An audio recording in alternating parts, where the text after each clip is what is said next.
I still remember the sound of her voice, calm, polished, and sharp enough to cut through my heart. "You'll never be classy enough for our family, Lena," she said, smiling at the guests while her words burned me alive. It was the charity gala, the night I thought she'd finally be proud of me. I'd spent weeks choosing that dress, simple but elegant. But the moment I stepped into the room, I saw it, the disapproval in her eyes, the whispers from the women who followed her like shadows. She laughed softly, pretending it was a joke. Everyone else laughed too. I just stood there, smiling, dying a little inside. My sister Chloe whispered, "You should have known better." That night, I realized something cruel. My mother wasn't protecting our family's name, she was protecting her pride. And as her laughter echoed in my mind, I made a silent promise. One day, she would choke on her own definition of class. People always said we were the perfect family, elegant, united, and admired by everyone in town. My mother, Margaret Whitmore, made sure of it. She believed reputation was the same as respect, and that appearances could fix anything, even the cracks inside our home. Our family dinners were always a performance. The long marble table, the polished silverware, the laughter that never reached anyone's eyes. My father, Charles, sat quietly at the head, pretending not to notice when my mother's compliments skipped over me and landed only on my sister, Chloe. Chloe, the golden one. She was 2 years younger but carried herself like royalty. Mother adored her confidence, her beauty, her social charm. I used to think Chloe was my best friend, but over the years, I learned she enjoyed watching me try, and fail, to win our mother's approval. Every time I spoke, I saw that subtle flicker of irritation in my mother's eyes. "Don't slouch, Lena. Speak properly, dear. You sound nervous. Maybe next time, you'll find something more sophisticated to wear." She never said it cruelly, that was her specialty. She could humiliate you with grace. Father tried to balance things. He'd quietly compliment me when she left the room. "Your mother just wants the best for you, Lena," he'd whisper, as if trying to convince himself too. But love that must be whispered never feels real. Every Sunday, we had family brunches. Chloe would bring her friends, all dressed perfectly, all fascinated by mother's stories about raising classy daughters. I'd sit beside her, smiling, pretending I wasn't the invisible one at the table. Then there was Aunt Vivian, my mother's sister, sharp-tongued and always curious about everyone else's flaws. "You know, Margaret," she once said during brunch, "Lena takes after your side of the family, the humble ones." Mother smiled, but her hand tightened on her teacup. I learned to recognize that grip, it meant humiliation. I thought things would get better when I got engaged to Ethan Hale. He wasn't rich, but he was kind, the kind of man who saw value beyond appearances. When I introduced him to my family, Mother's smile froze halfway. "Oh," she said. "He seems simple." That word. Simple. It was her polite way of saying not good enough. Still, I tried to blend in. I started dressing like Chloe, speaking like Mother, forcing myself to laugh at their jokes. But no matter what I did, I remained the outsider in my own family. One evening, after dinner, I overheard my mother on the phone. "Lena means well, but she'll never quite fit the image. I just hope she doesn't embarrass us." I stood outside her door, heart pounding, realizing that all my efforts had been nothing more than background noise in her perfect performance. And for the first time, I asked myself, what if I stopped trying to belong? Because maybe the only thing worse than not being accepted was finally seeing who they really were. I thought my engagement would finally make her proud. For once, I wanted to see that look of approval in her eyes, the one she reserved only for Chloe. Ethan proposed on a quiet evening by the lake, with no cameras, no crowd, just honesty and love. I told my parents the next day, expecting hugs, laughter, maybe even tears of joy. Instead, there was silence. Mother just blinked at me, her expression calm and unreadable. "Ethan Hale," she repeated slowly, like she was tasting something bitter. "And what does his family do?" "He's an architect," I said, smiling nervously. "He runs his own small firm." She raised an eyebrow. "Small firm?" Then she turned to my father. "Charles, do you hear that? She's marrying a man who can't even afford a decent house in our neighborhood." Chloe laughed under her breath. "Maybe love will pay the bills." I felt my stomach twist. "I'm not marrying his money, Mom. I'm marrying him." She looked at me for a long, cold second, then smiled, that same practiced, public smile. That's precisely the problem, dear. You never think about how things look. That night, she announced Chloe's new fashion internship at dinner. Everyone congratulated her, toasted her, celebrated her. My engagement? Not a word. It was as if it never happened. A week later, I found out from Aunt Vivian that my own engagement dinner, the one I'd asked Mother to help plan, had been quietly cancelled. She said it wasn't the right time, Aunt Vivian whispered with a smirk. Didn't want to mix social circles, whatever that means. When I confronted her, she didn't even look guilty. Lena, she said, brushing invisible lint off her dress, Ethan's family isn't refined. I'm just saving you from future embarrassment. Or saving yourself from it, I snapped before I could stop myself. Her expression hardened. Don't raise your voice at me. I'm not your enemy, Mother. She turned away. You're your own problem. I felt something in me crack that night, something that had held me together through years of subtle rejection. Ethan tried to stay calm. We can have a small ceremony, just family and friends. We don't need their approval. But his voice broke a little. He knew what I hadn't yet admitted. I still wanted them there. I still wanted to be seen. Days turned into weeks, and the distance between us grew heavier. Mother ignored my calls. Chloe posted pictures of family celebrations that I wasn't invited to. At one of them, I noticed something that made my heart stop, Ethan's name on the guest list. He told me later that Mother had invited him for a quick talk. He went, thinking maybe she wanted to reconcile. But she'd used that meeting to test him, to humiliate him. She asked about my salary, he said quietly. Then she said you deserved someone who could give you a proper life. My cheeks burned with rage and shame. She said that to you? He nodded. In front of Chloe. I felt my body go numb. For years, I'd swallowed her criticism. But now she'd crossed into something else. She'd touched the one person who saw me as enough. That night, I sat in my room staring at my phone, reading her message again and again. Lena, it's not personal. It's just about standards. Standards. That word echoed in my chest like a curse. I deleted the message and whispered to myself, then I'll set my own. Because if she thought she could define my worth, she was about to see how wrong she was. After the dinner incident, everything changed, not suddenly, but like slow poison. Mother stopped pretending. The politeness faded, replaced by sharp glances and quiet remarks that stung worse than open insults. I still attended family gatherings because I believed, foolishly, that time could soften her heart. But every time I walked through those grand doors, I was reminded that I didn't belong. At Chloe's birthday brunch, the air smelled of flowers and expensive perfume. The table glittered with crystal and gold, a perfect scene for a magazine cover. As I took my seat, Mother's eyes swept over me like a critic judging a painting.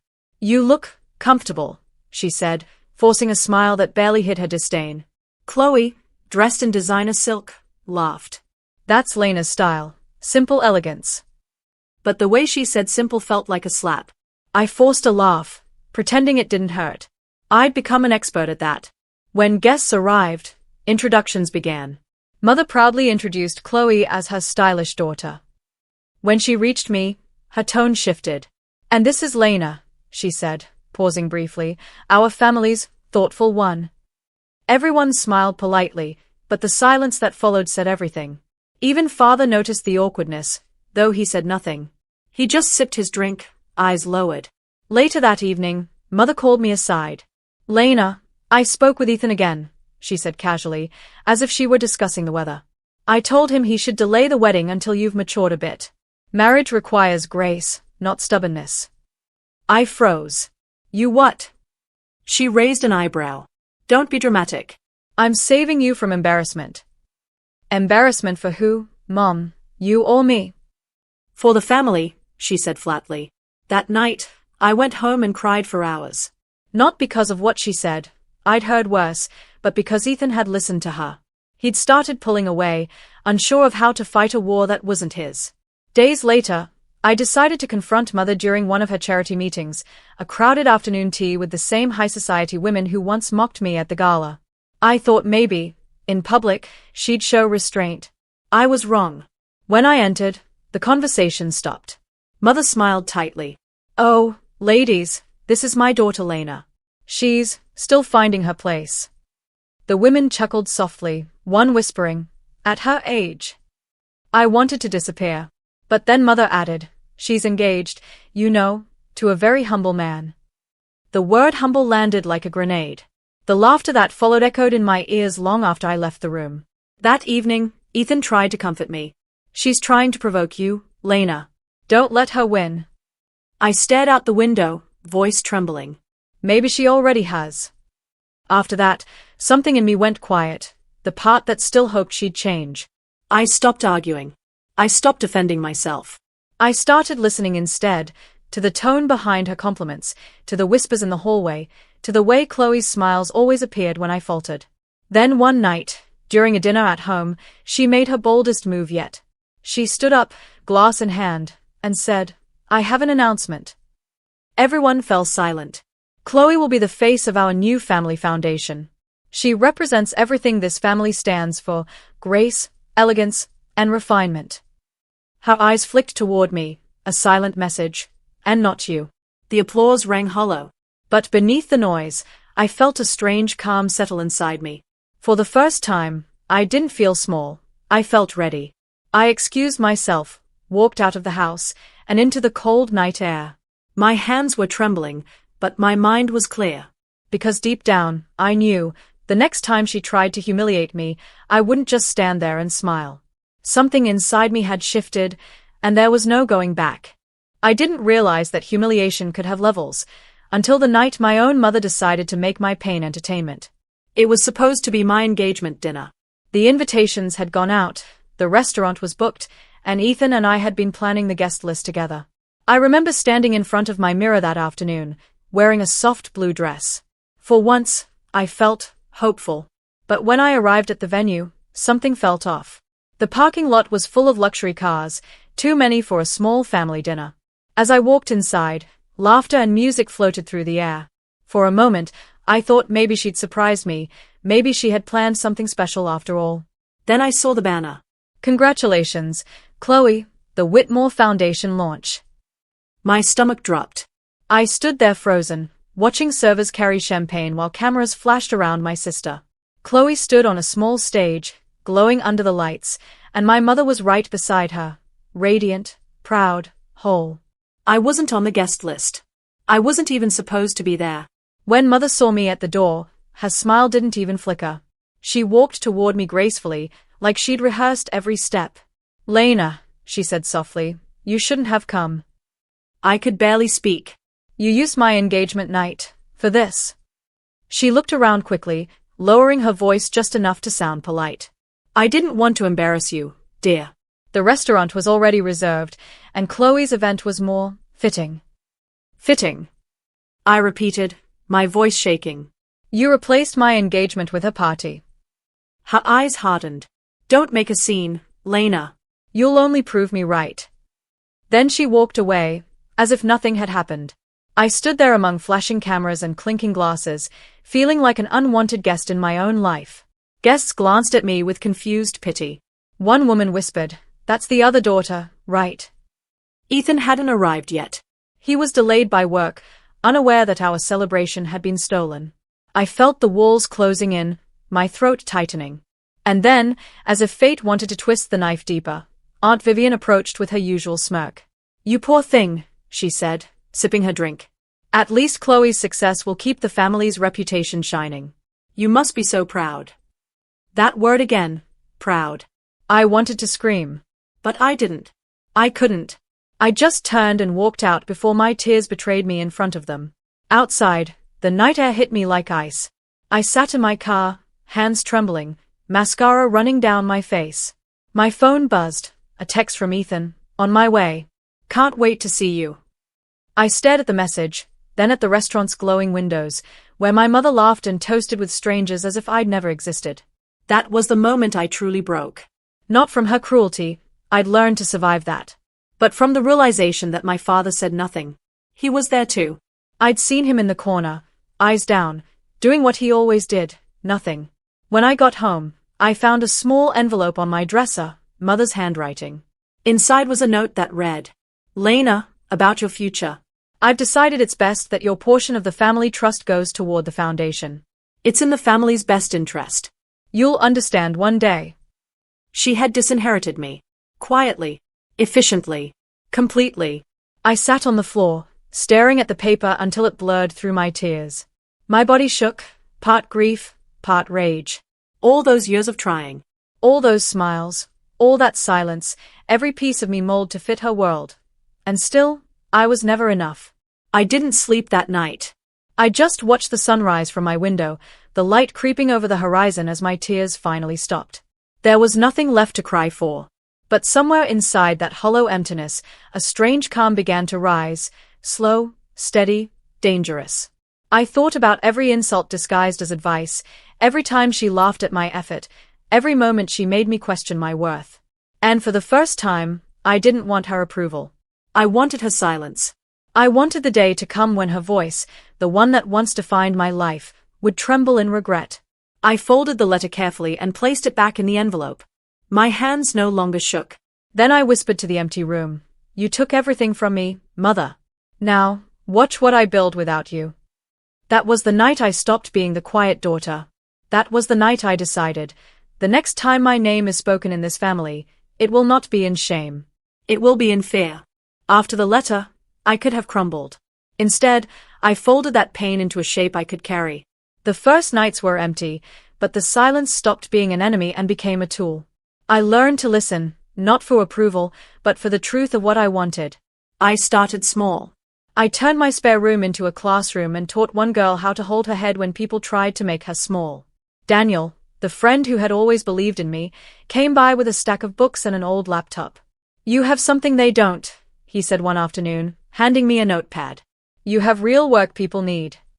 I nodded and wrote my first workshop plan, Manners with Meaning, Confidence with Purpose. Word spread.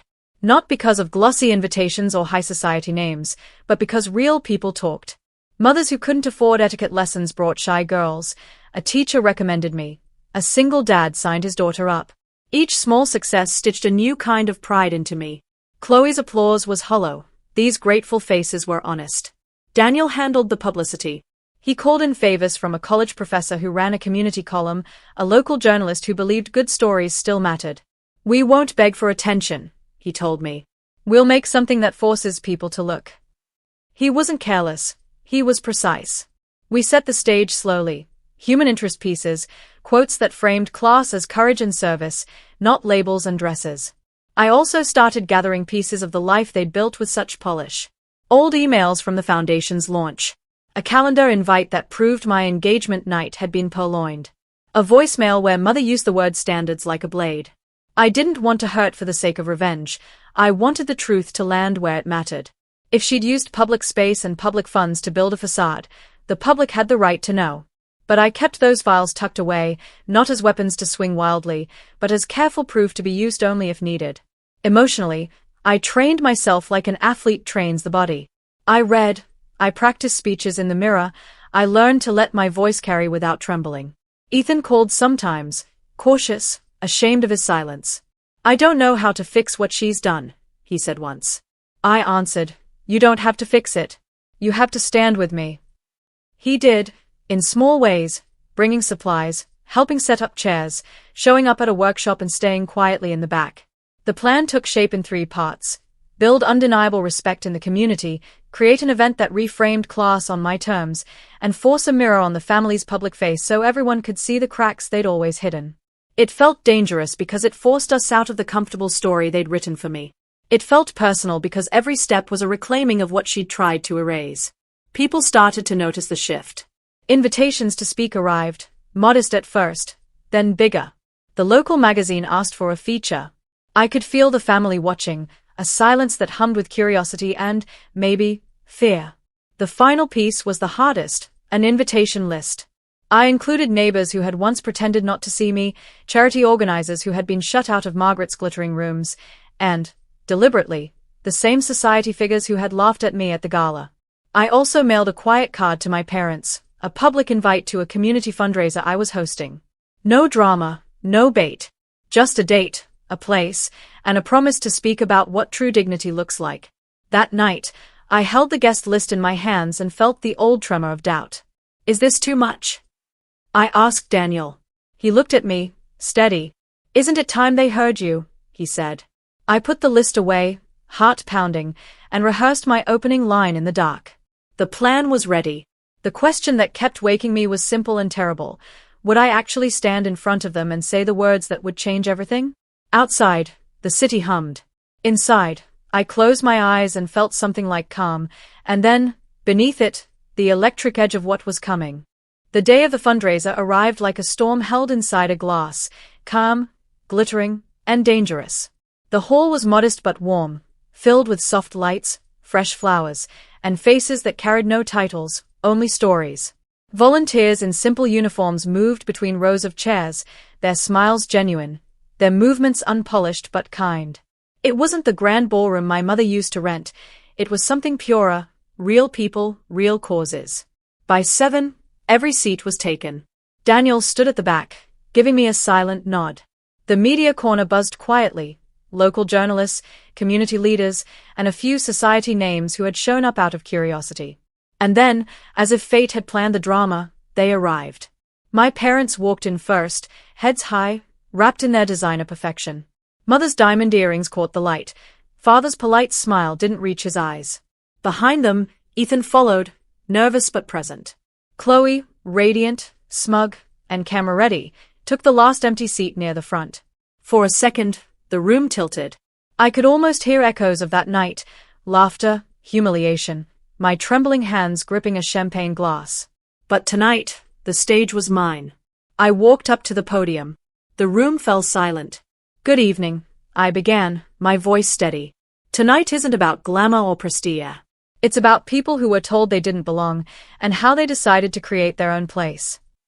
A ripple moved through the crowd. My mother's smile tightened, her posture rigid. I spoke of class not as privilege, but as compassion. Of dignity not as appearance, but as truth. Every word carried the weight of years I had swallowed whole.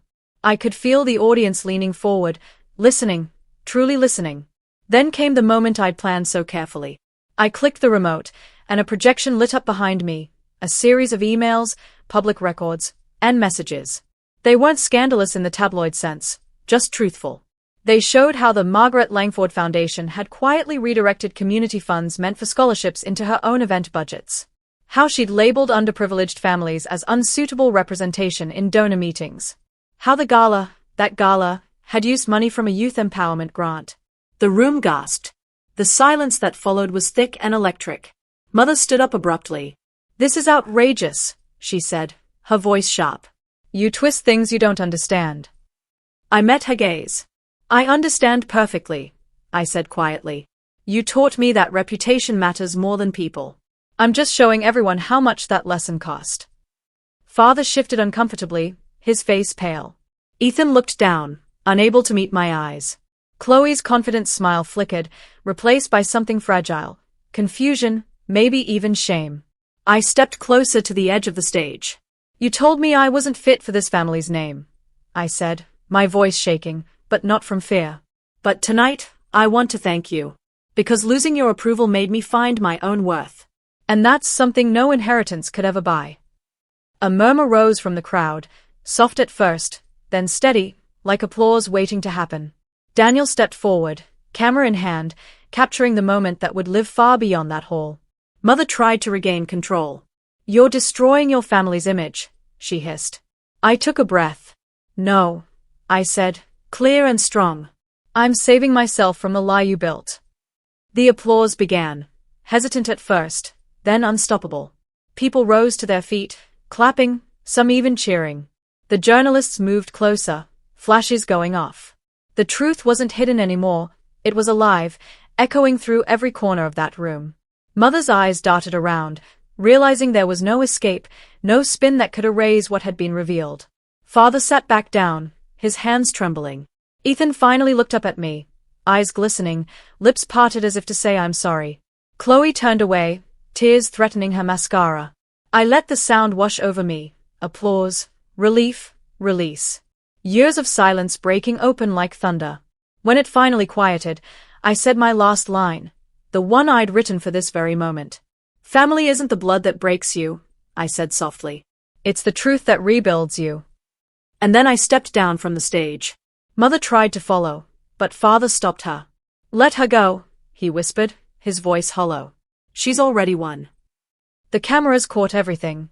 The trembling lip, the frozen smile, the quiet collapse of a woman who had spent a lifetime controlling every narrative except this one.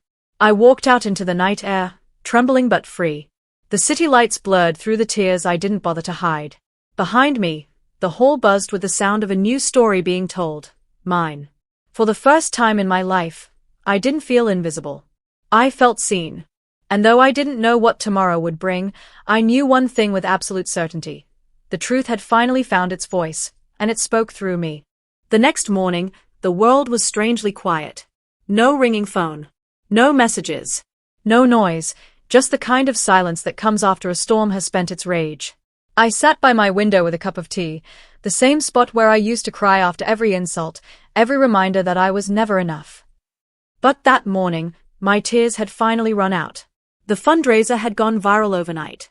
News outlets picked up the story. Daughter exposes family foundation scandal live on stage. My mother's polished smile stared back from every thumbnail, but this time the captions didn't praise her elegance. They questioned her truth. Donations to her foundation froze. Board members resigned. And for once, people began to see what I had seen my whole life, the cracks beneath the perfection. I didn't celebrate. There was no triumph in watching someone you once loved unravel. I only felt an odd, steady calm, like breathing for the first time after years underwater. Daniel came by that afternoon, placing a quiet hand on my shoulder. You didn't just expose her, he said gently. You freed yourself. That word, freed, lingered in the air. Later that week, father came to see me. No driver, no expensive coat, just him. His face looked older, softer somehow.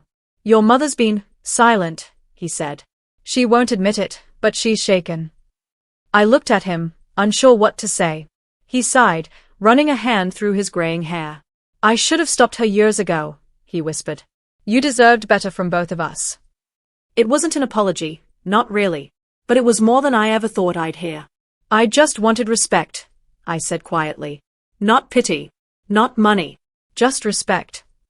He nodded slowly. You have it now. After he left, I realized I didn't need his approval anymore. I had already reclaimed something far greater, my voice. Weeks passed. The foundation was replaced by a new organization, transparent, community-driven, and built on everything my mother's version had never been. I kept the name simple, the Grace Project. Not after her, but after what I had learned. Grace wasn't inherited. It was chosen. Sometimes I still get calls from journalists asking for updates.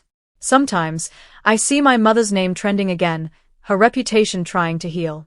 And though part of me aches when I see her face, another part finally understands that her fall wasn't my revenge, it was the natural consequence of years of pretending. I visited the family home one last time before selling it to charity. The walls still carried the scent of her perfume, the echo of her words, "You'll never be classy enough for our family." I smiled softly at the memory, not with bitterness, but with peace. Before leaving, I placed one thing on the dining table, the same place where my humiliation once began, a small note that read, "Class isn't something you inherit. It's something you earn, through honesty, humility, and respect." And that was it. No revenge left to serve, no more wars to fight.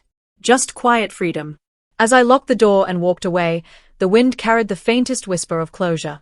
The family name I once tried to protect no longer defined me. I wasn't her daughter anymore. I was my own person. In the end, I said to myself, the loudest victory is silence, the kind that comes when your dignity speaks louder than their lies. And with that, I kept walking, into a future I had built not from revenge, but from self-respect.